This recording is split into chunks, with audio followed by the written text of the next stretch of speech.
been about a month since I've gone anywhere, it feels like, and I'm just busting a move out to the Minnesota prairies on the western border there with North Dakota. First stop, though, is Lake Osakis. Yeah, home of a colony of western grebes and redneck grebes. I want to get babies on the backs of mommies. But it is weird, it's hazy, and the air quality is super bad because of their many wildfires in Manitoba and Ontario. I think there's 76 in Ontario right now, and a few starting in far northern Minnesota. It's kind of strange because we had a huge snowpack and it didn't melt until April. There was still some snow in early May in the woods, but we haven't had any rain since. Yeah, crazy. Ugh, it stinks. It smells like you're in a campfire.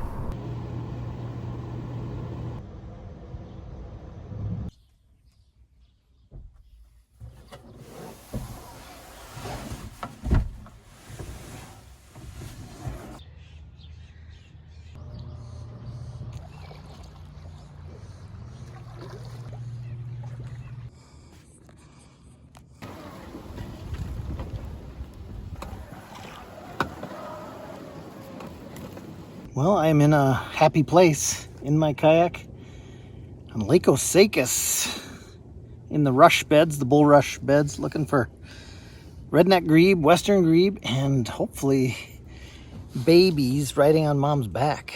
Yeah, that would be more than awesome. This is also the site where last time I was here kayaking, I threw my camera up, knocked my glasses off into the water, and I am just about blind without them and had to blindly paddle a couple miles back to shore and then drive all the way, 3.5 hours back to my home without glasses. Yeah, that was scary, but probably scarier for the pedestrians.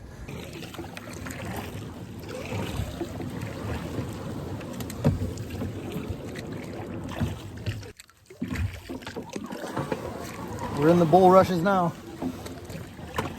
And the grebes, western grebes and redneck grebes and Forster terns prefer the bulrushes over the cattails.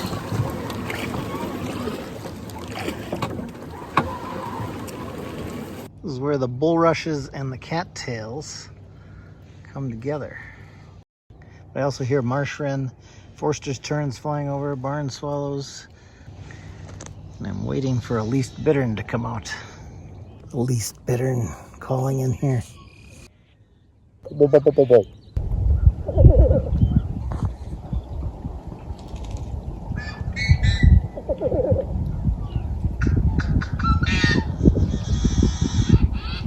Oh, I hear the redneck grebes over there. Let's go.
Well, I finally found the western grebes. There's about 61 of them. And I'm amongst them. They're out in the open water of Lake Osakis and amongst the fishing boats. And I'm trying to get around them so I can silhouette them against the hazy Canadian wildfire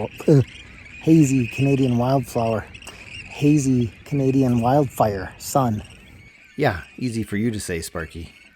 But I did stick around, found some cooperative western grebes, And got one shot that was kind of cool with the sparkling reflected sun in the background. I don't know, it's okay.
As the sun got lower on the horizon, it became a big orange orb, and I found some damselflies and tried to get them silhouetted.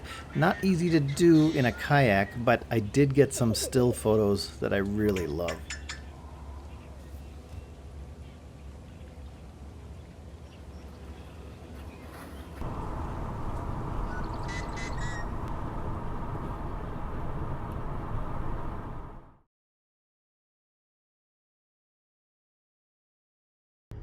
Oh, I hope it's not going to be one of those type of days.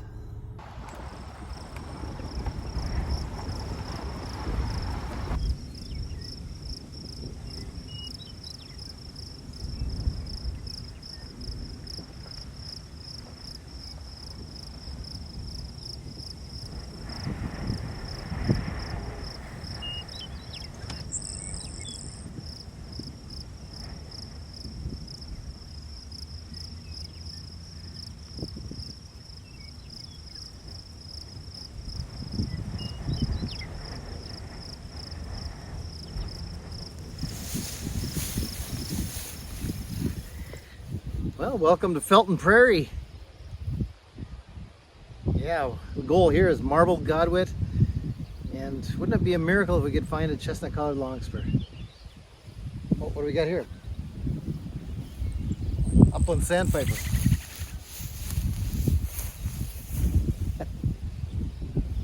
Upland sandpiper.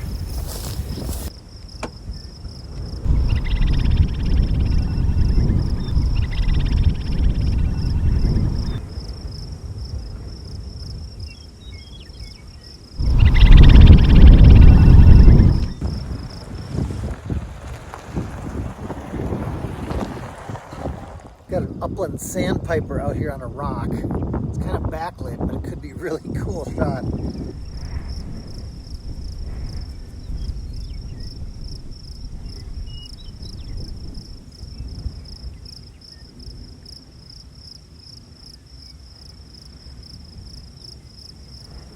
Had a very cooperative clay-colored sparrow out here on these beautiful weathered fence posts. I love those.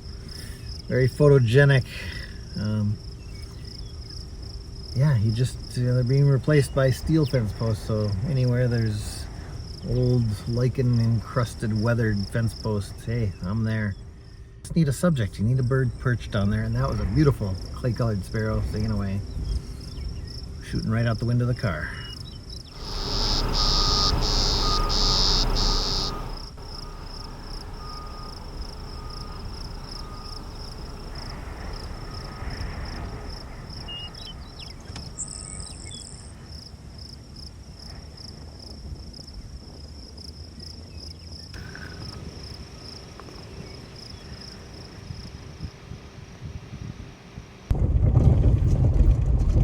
I am looking for loggerhead shrike. Boy, that would be nice, perched on one of these rusty barbed wire fences, or even better, the weathered fence posts. They've become quite rare in Minnesota, but this is the habitat. Open prairie, Pockets of shrubs.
Tried to sneak up on a grasshopper sparrow. That didn't go so well. I thought I heard a Henslow sparrow. But the call note of the grasshopper sparrow can sometimes kind of sound like it from a distance.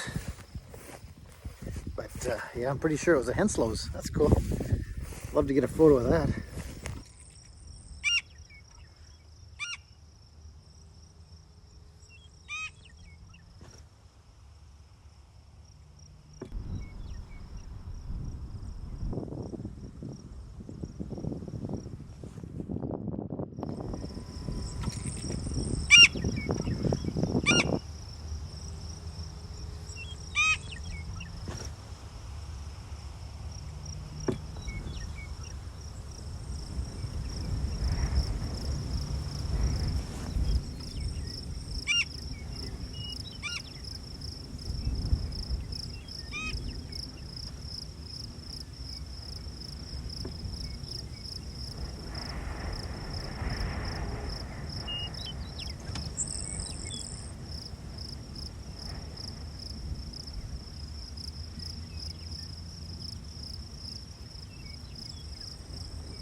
Well, that was fun. Marbled Godwits have personality plus, that's for sure. They're loud, but pretty tame, relatively tame. And yeah, just funny. Their voice, their call. Okay, I can't do it. But marbled Godwits are one of my favorite photo subjects, and really helps that they're not that afraid of us humans. So I really did improve my collection of marbled Godwit photos on this morning at Felton. And here are a few of my favorites with the Canon R5 and the Canon 100 to 500 millimeter lens. Played a little bit with perspective with one of the Godwits that was on a wooden fence post. And yeah, got some low angle stuff where I crawling in the grass, trying to shoot just above grass level. I wanted them to get by these blanket flowers, you know, these beautiful prairie composites with the red disc flowers and the yellow ray flowers. Tried to get slow motion video, tried to get it all because I haven't photographed marbled Godwits in a long time. Fun, let's go find that loggerhead shrike. Yeah, that's next. I checked eBird and there was one in the shrike unit of Felton Prairie. How appropriate.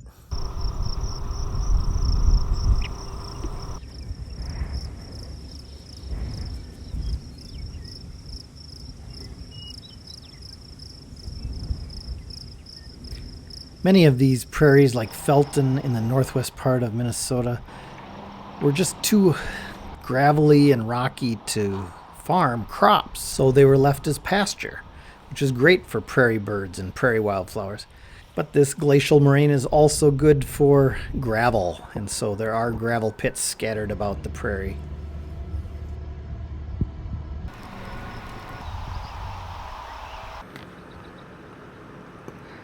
I made it to Agassi Dunes Scientific and Natural Area, Polk County, Minnesota. And yeah, these bur oaks here, they're on an old scarlet tanager. Old ancient sand dunes. I'm imagining the shore of Glacial Lake Agassiz. And what do I hope to find here? Well, hey, scarlet tanager, that's nice. Great crested flycatcher. But what I really hope for is lark sparrow, maybe a hognose snake. I had one here many years ago, but it was down in a burrow, didn't get a good photo. Well, how about a cool tiger beetle or butterfly? Maybe we'll get this tanager first.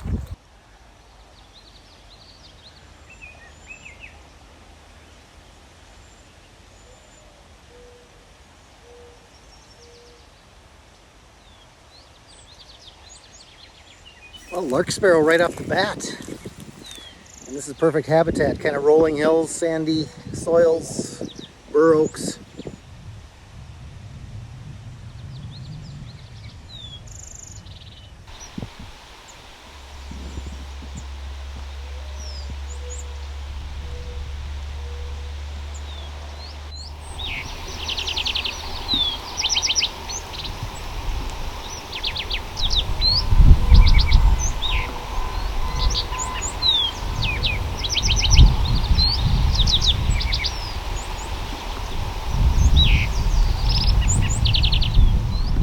I forgot how much poison ivy was here.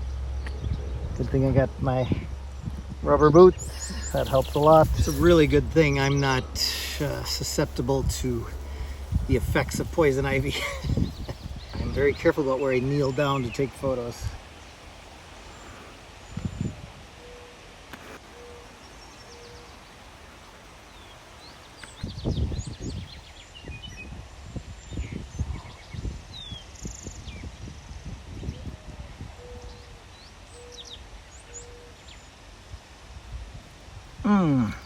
Badger or fox? Well, here's an old blowout sand dune. The interpretive sign said that in drought years may get more exposed sand due to blowouts.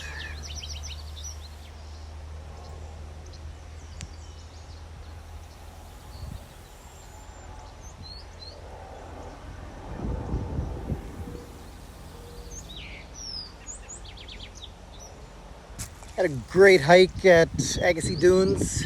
Found some cool stuff. Played tag with an orchard oriole, male and female. We don't get those in northeastern Minnesota, so fun to see kind of that deep burnt orange instead of the bright orange of the Baltimore oriole, which I also saw Baltimore oriole. Also found a cool milkweed, Asclepias ovalifolia, and it's short, you know, like 6 to 12 inches tall. Early season milkweed, pretty cool.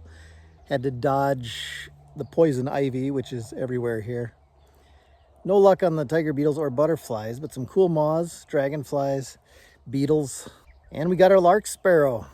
Yay. This is actually the perfect habitat, kind of this savanna with bur oak and rolling hills for lark sparrow and orchard oriole. So not a surprise that we found him here, but fun to see. Okay, you gotta see this. I'm taking you to a really cool bank swallow colony in this abandoned gravel pit, I think. And yeah, it was here years ago. Let's see if it's still here. Well, the holes are still there. Well, it's still here. The bank swallow colony is still in a bank.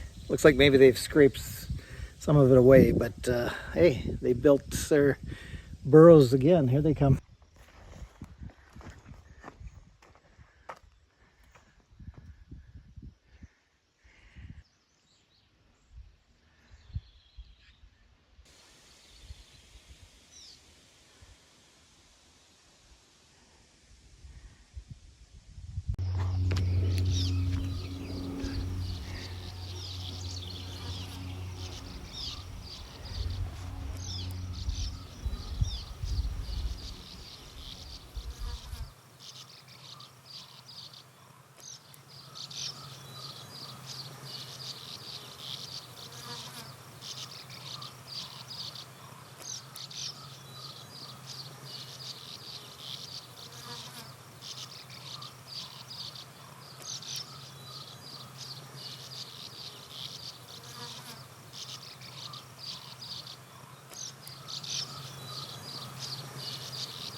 kind of excited. I see trumpeter swans, pelicans. I know there's Forster's terns and redneck grebes out there. Yeah, Oriole. So I'm excited.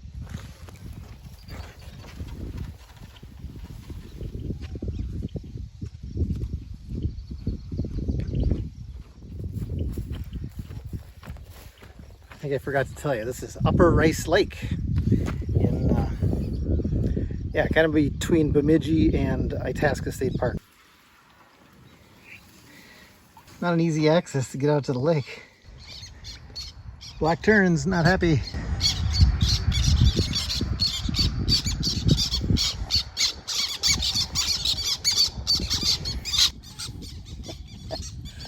Must be black tern nests.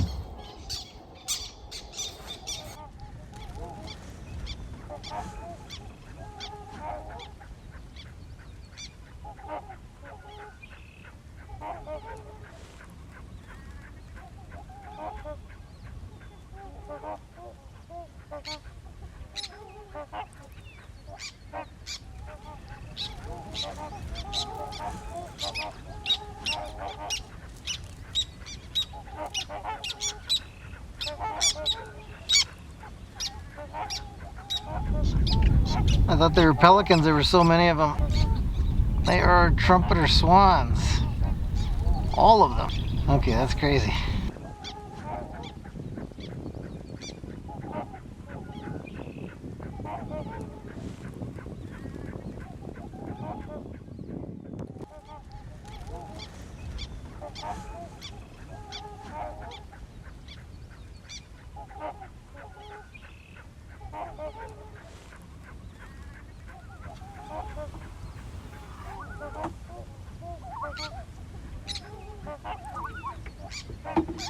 Black terns are amazingly adept at plucking insects off the surface of the water.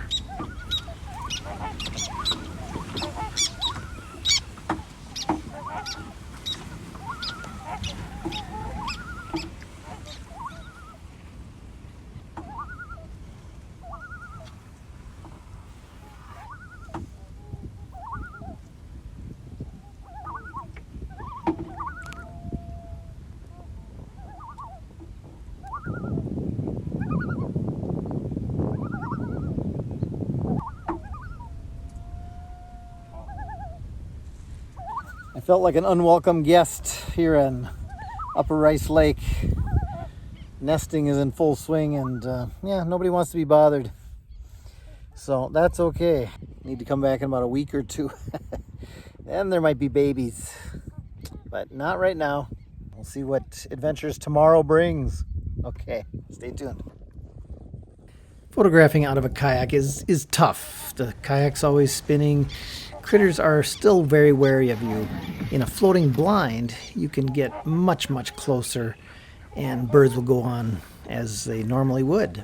And you can shoot at nearly water level, and that gives you a really nice perspective.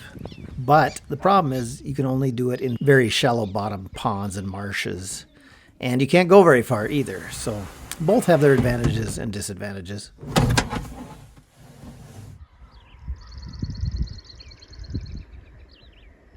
Where is it?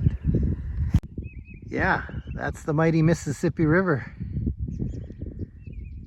We're not far from Itasca State Park, so that's about a canoe width wide.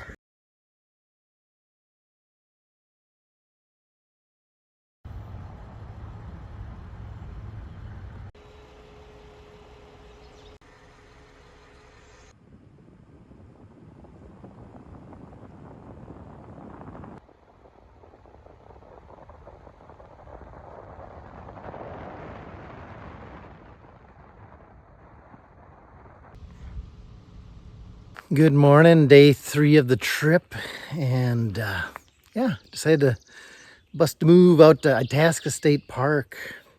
Yeah, it's a gorgeous morning. Nobody here, well, hardly anybody here yet. And this is a grove of trees that are over 300 years old, red pines, called Preacher's Grove. And it's northern parula singing, red-eyed vireo. morning warbler, a few mosquitoes, not bad. I don't know, I'm gonna look for pileated cavities. What else do you do in a 300-year-old pine grove? And see if anybody's at home nesting in these cavities. A lot of critters use old pileated woodpecker cavities.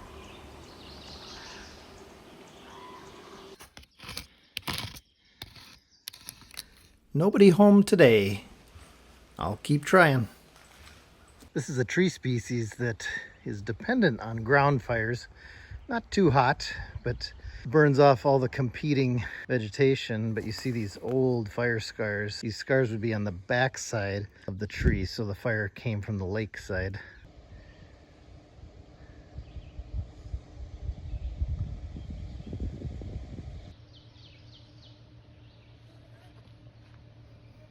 The headwaters of the Mississippi at the outlet of Lake Itasca. Combination of two Latin words, veritas caput, the last part of the first word, and the first part of the second word, Itasca, meaning true head. Mississippi was the Algonquin word, which means river spread out over a long area, and the Ojibwa Indians called it Gitchizibi, meaning great river or big river.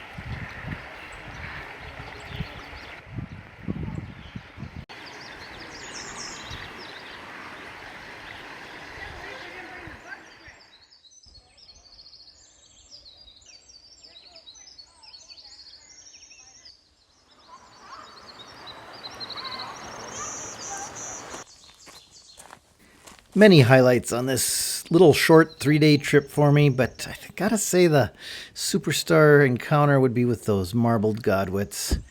But it was really cool getting a lifer milkweed at Agassi Dunes and reconnecting with some of these spots I haven't been in many years. All right, take care. See you on the next Shooting with Sparky episode.